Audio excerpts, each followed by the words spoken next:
Well, hello YouTube, it's me Fortmaster, and welcome back to another game theory reaction.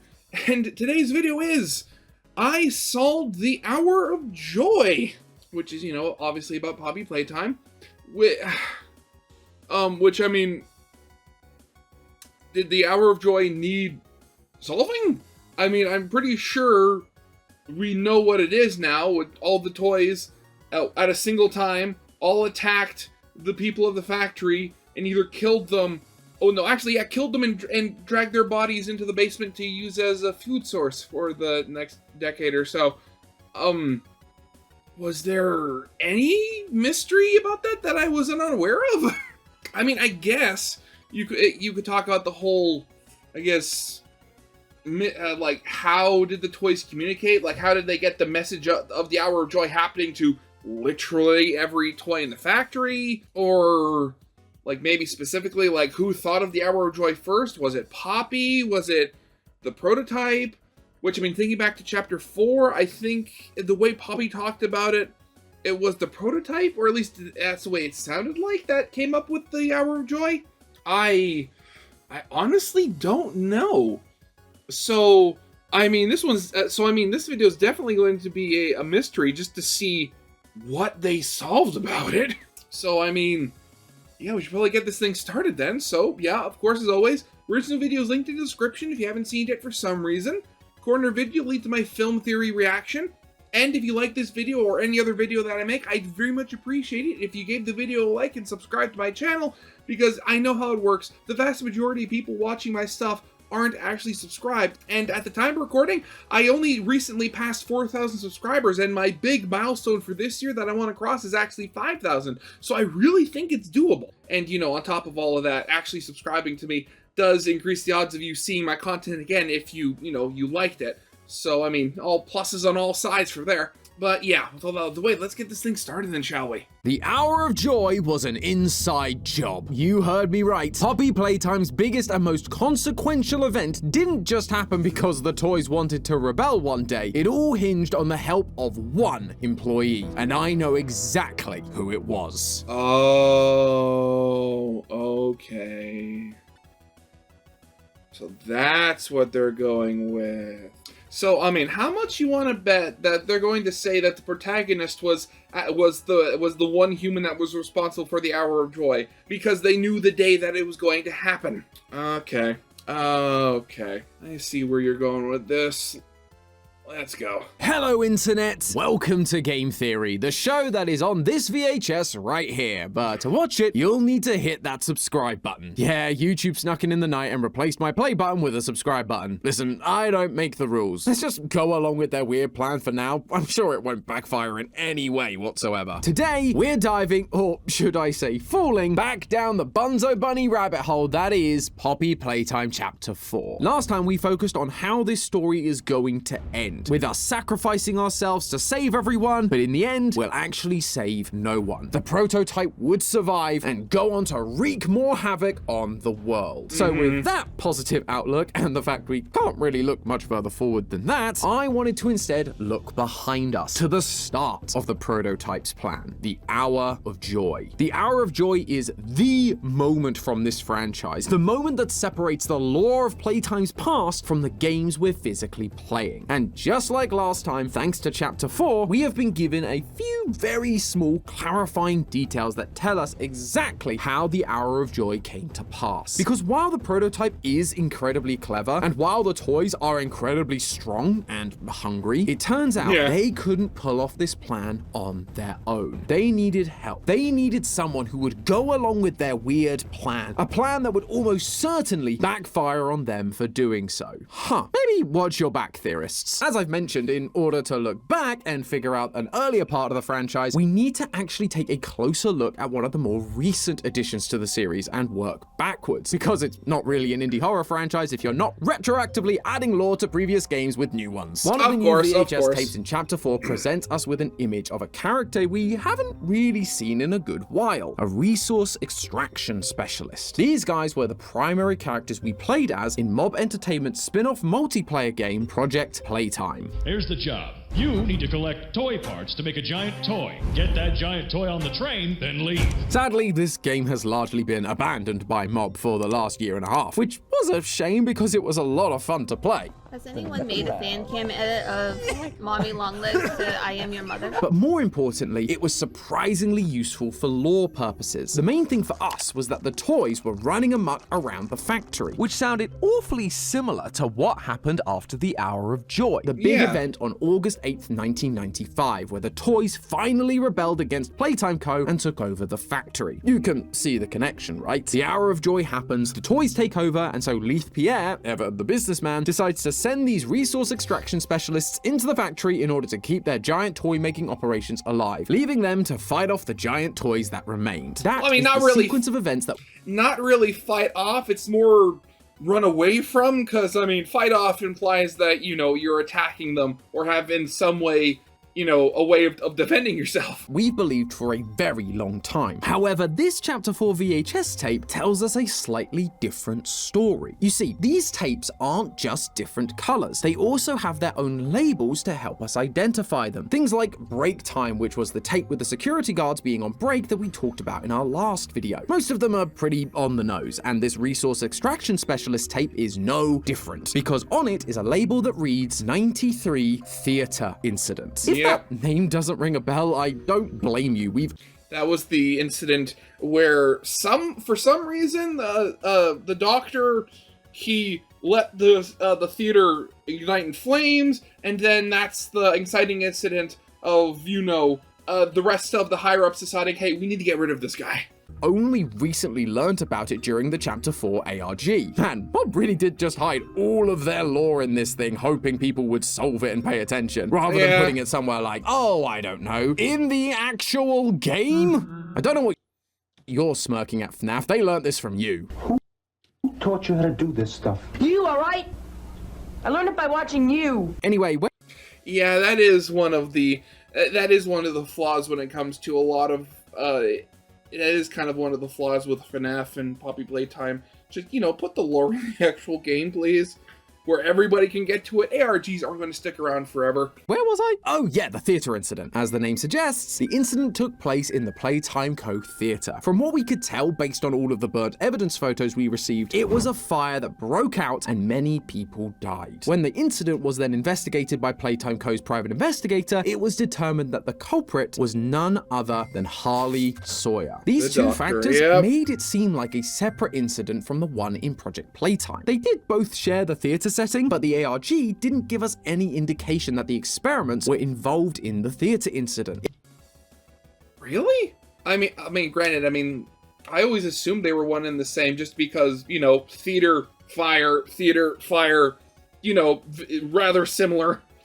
And it just seems that, Playtime never got around to actually, cleaning it up. It was just Harley Sawyer going insane and causing a fire. Now, though, we have this tape that not only confirms the resource extraction specialists were there because of the theater incident, it also confirms that the experiments were loose during the theater incident, just like they are loose in the theater of Project Playtime. And are we just stopping the experiments back where they came from? Because I guarantee it won't be so easy to toss a new coat of paint over 60 visitors dead, or the dozen resource extraction specialists who went swimming in the bellies of those things. It just lines up too perfectly. Project Playtime is the direct result of the theater incident. Harley let the monsters out, they ran rampant across the facility, killing a bunch of people and setting the place ablaze, forcing Leith to create the resource extraction team in order to get the bigger bodies locked away once more. Now, this may seem like just a small change to our understanding of the Poppy Playtime line, but actually, this one alteration has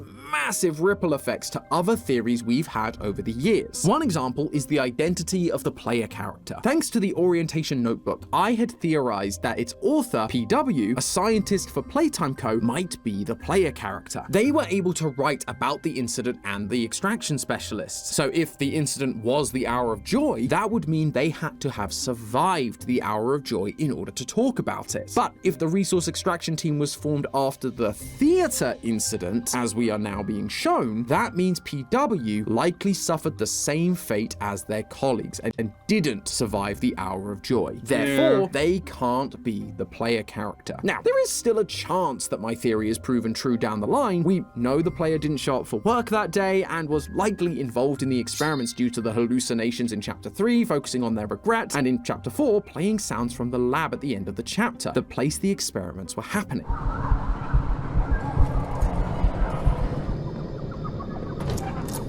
But right now, we just don't have any evidence that it was PW rather than just another scientist, and PW's diary entries do end the same day as the Hour of Joy, so I'm not particularly hopeful. This would also snowball into the current status of Leith Pierre. Again, because PW was writing about Leith forming the team, we thought that meant Leith was alive after the Hour of Joy. But as this is now tied to the theater incident, it's most likely that he too perished during the Hour of Joy like everyone else. However, the biggest change this has to our understanding about the lore relates to the VHS tapes that we received not in Poppy Playtime, but in Project Playtime. During each phase, we received a VHS tape that contained recordings of Harley Sawyer and his Bigger Bodies initiative. But at the end of each of them, the tape suddenly changed to a text-based message from a mystery character. Based on their use of plurals when referring to themselves, them saying things like, "You made us this way," and their use of the same telephone that Ollie used in Chapter 3, we believed this to be the prototype talking to us. Now that we know the Ollie we've been talking to is indeed the prototype, What did you do with Ollie? I'm right here, Poppy. this feels all but confirmed. The thing is, we've never really been able to put our finger on why they're talking to us, other than to feed us fans more lore. There are lines like, "You must prove yourself and we will call you when the time arrives," which felt like we were going to be part of some big master plan, though that didn't really make a lot of sense with Project Playtime being after the Hour of Joy. But now that we know this game comes before the Hour of Joy, and thanks to a special VHS tape from Chapter 4, things become much clearer. How can this happen? There's failsafes. The Omni Hand, right. It's impossible. Personal agendas have long been the downfall of this company. Is it unreasonable to believe there were conspirators? This VHS is titled Warden Office 8/8/1995, the same day as the Hour of Joy. And despite there supposedly being a bunch of systems in place, the experiments have managed to get through them and commit the Hour of Joy. But I mean, like, even thinking about it, like, the idea that there were some people, like, actually, actual employees that were helping with the Hour of Joy, I mean, it's not totally out there. I mean, as we've seen in, as chapters go on, not all the employees were fully aware of what Playtime Co. was actually doing, or what the bigger bodies actually were. I mean, there were, of course, the lower end employees. I mean, we've seen what Playtime did with them, usually in some fashion. I mean, as you go up, the more you know. And I mean, just going on the guards I guess for lack of a better word, jail, that was in Chapter 4. I mean, it's just the way they were talking, like, they weren't happy about working there. So, I mean, is it that much of it? It's literally not that much of a stretch at all to believe that, hey, maybe there were some employees that might have been working with the toys to break them out, and then they potentially, were victims in the Hour of Joy when it actually happened, and our player character was the only one that got out because they just simply weren't there. That, my friends, is why the prototype is talking to us on the VHS tapes of Project Playtime. After the theater incident, they are looking for ways to kill everyone, to cause the Hour of Joy, but they need help from an employee. They are asking us to betray our colleagues and allow the toys to escape and kill everyone. Now, to be clear, I'm not saying that the person watching the VHS tapes in Project Playtime is the same character as our player character in Poppy Playtime. Yeah. And that's because of one crucial detail that we're given in this VHS tape. But without executive access, how could anyone even get through? It couldn't just be any old employee helping the prototype. It had to be an executive, someone with access to the Omni Hand. For a while, we felt like our player character could be one of the executives, but more recently, it felt like that was less and less the case. And then in Chapter 4, Harley said this. I can't say I remember seeing your face before. Yeah, we Harley were nobody. knows the executives very well. That's been clear since the beginning. So for us not to be recognized, released, we cannot be playing as one of the executives in the main series of games. But the person from Project Playtime that's watching the VHS tapes, the one that is helping the prototype, likely is. And the best part, I know which one it is. You might be thinking the answer is obvious. Harley. He's holding a big grudge against Playtime Co. When I get my hands on you, you're a dead man! Yeah, but the only problem with that is the Hour of Joy had already started by the time he got his hands on the Omni Hand. So it had to be somebody else. PW refers to him as one of the executives in the orientation notebook, and thanks to another VHS, we know he's been working with the prototype pretty much since Leith betrayed him and turned him into a discount FNAF endoskeleton. Maybe when this place was fully operational, we were beating our heads against this. So of everyone, he's the one with motive to betray the company. The thing he lacks, though, is the means of which to do so. He was an executive before becoming an experiment himself, but he was turned into an experiment to take away some of his power. From now on, you're here to give the lab boys answers when they need them, and carry out procedures when and how we tell you to.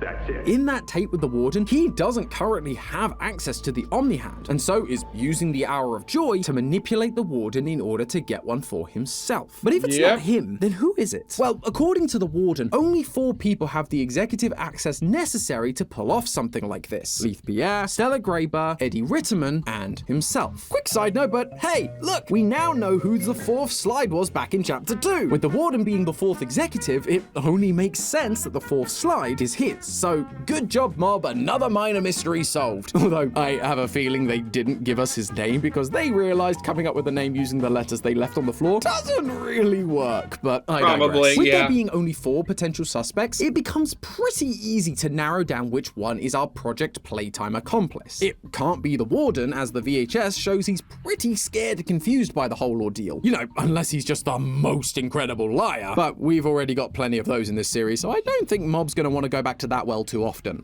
Well, then again, it could also be the whole thing that, again, like, it may have been him, but it was just the fact that, like, he was shocked and scared about how, like, extensive it was and what was actually happening, like, you know, the deaths.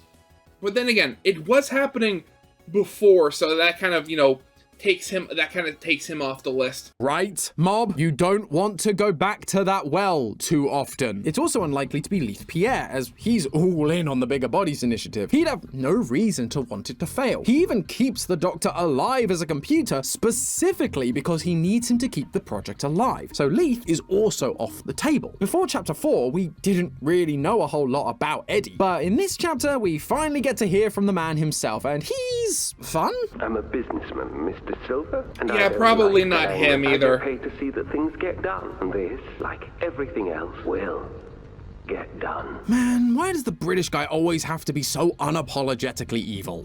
Because if he were German, it would just be, you know, a straight stereotype. That leaves us with Stella as our only remaining suspect. Stella has always been an intriguing character to me. Much like Rich, she's one of the few characters that's been around on these VHS tapes since Chapter 1. Her presence felt so important that in our very first theory, we suspected that she might have been the person turned into Poppy. We later changed our view on that due to some other evidence, and with this new chapter, it's very clear Poppy is Elliot's daughter. I wish you were here, Dad, when you were running this place. Explicit evidence, yes! But that left Stella without any real role to fill. And yet, she is still very present and being shoved down our throats. Like she does have an important role that we just haven't figured out yet. Maybe this could be it. Except thanks to another VHS tape in Chapter 4, we hear Stella talking to Leith about being completely on board with the Bigger Bodies initiative, just like all the others. Well, the work itself,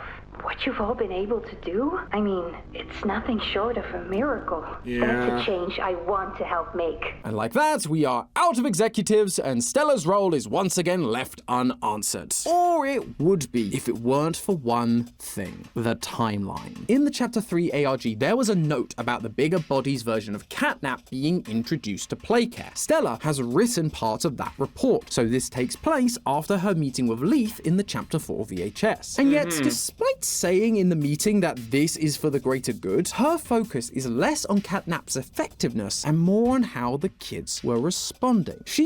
Yeah, I mean, very much. She did say she was all like gung ho and stuff for the idea, but she could have been lying through her teeth because she likes kids, but also doesn't want to be fired. Or, also knows that her being at such a high up position may give her more power to change things potentially for the better. She states that she actually doesn't want to use catnap on the kids because it will scare them. And even despite the kids warming to him, she claims to, quote, still have reservations. While she said that she was okay with everything to Leith, really, she still wants to protect the kids. In the actual Chapter 3, a VHS shows how excited she is to have one of the children adopted, only to realize that they are one of the children being used for an experiment. Amazing. You'll be perfect for...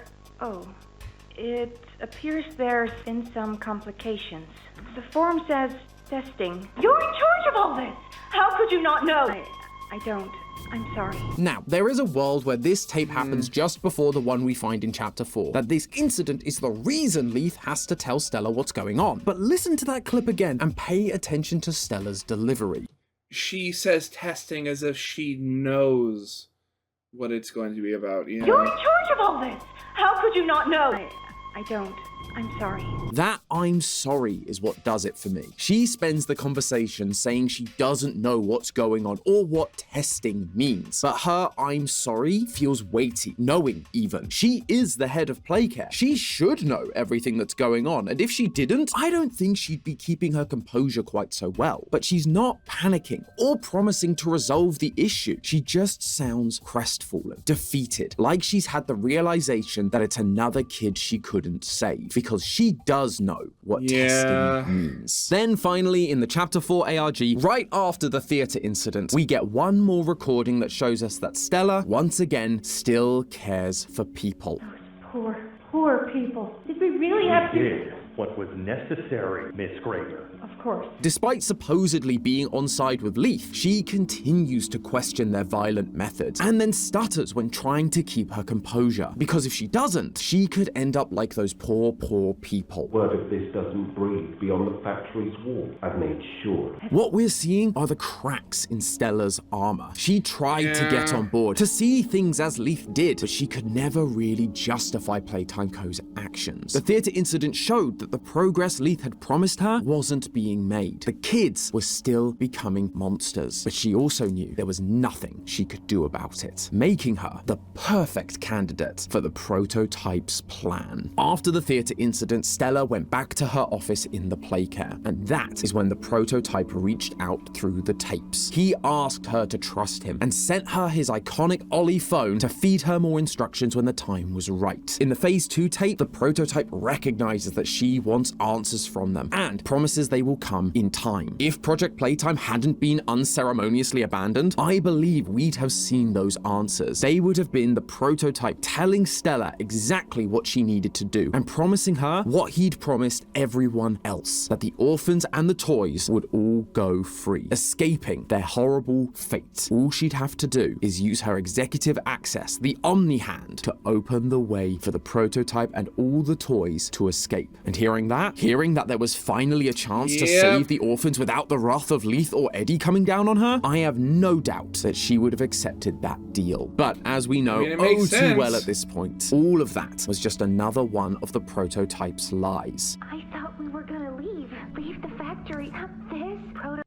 Prototype says we can't leave. Not now, not ever. He lied to everyone about what the Hour of Joy was. The toys didn't escape. They killed everyone in the factory, and the orphans were locked away inside the prototype's lab. God, you know what? I'm just thinking, in Chapter 5, we have got to have a tape about, Stella confronting the prototype, maybe even just before her death, like, just asking us, like, why? I thought you were going to let them free. And then the prototype doing some, that's like, oh, we can't be free because of what you made us into.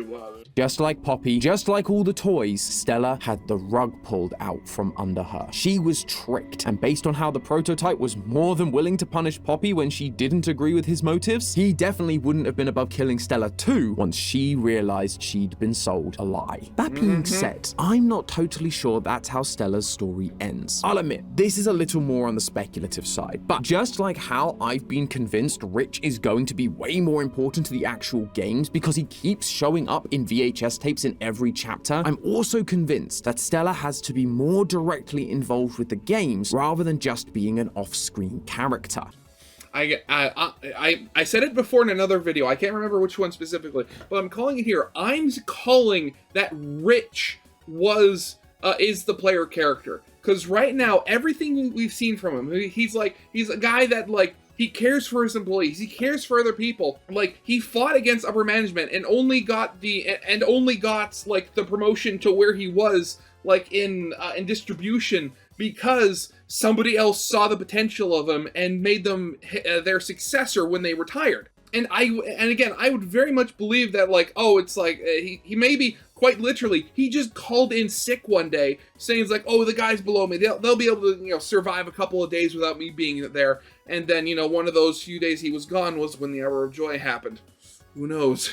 If we think about it, she was in charge of play care. She cared for the orphans, not just on an emotional level, but physically cared for them inside the facility. If the prototype wanted to keep these orphans alive for all these years, he might need someone with the skills and desire to help him do that. Stella had helped once before. She'd proven her trustworthiness, so why not have her continue to help him while he worked with the doctor to find whatever this secret is. I'm still your best shot at cracking that secret. And as for Stella, while she may not have appreciated being lied to, she saw what happened to anyone that opposed the prototype. We also know that when push comes to shove, she will bend the knee, just like she did with Leaf. I could easily see us entering the labs in Chapter 5, but when we find the orphans, it won't be the prototype we face. It'll be Stella, or whatever it is she's become. But hey, that's just a theory. A game theory! Thanks for watching.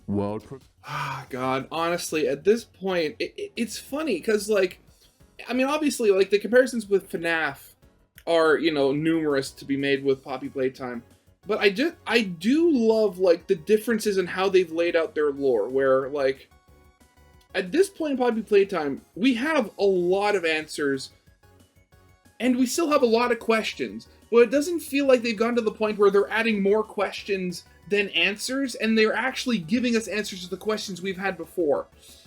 And right now, just the question of who are we and stuff like that, and it really could be anybody still. Honestly, I am excited to see what happens next, and really to see again. Like I'm assuming that Chapter 5 is going to be the last chapter, unless Mob pulls a random thing and just says, "Oh, the game's going to go longer." So I mean, you never know. But yeah, that's definitely going to be it for now. So, of course, as always, original videos linked in the description if you haven't seen it yet for some reason. Corner video leads to my film theory reaction. And yeah, with all that out of the way, I hope you guys liked. If you did, leave a like, subscribe if you have not, and I'll see you guys next time. Goodbye.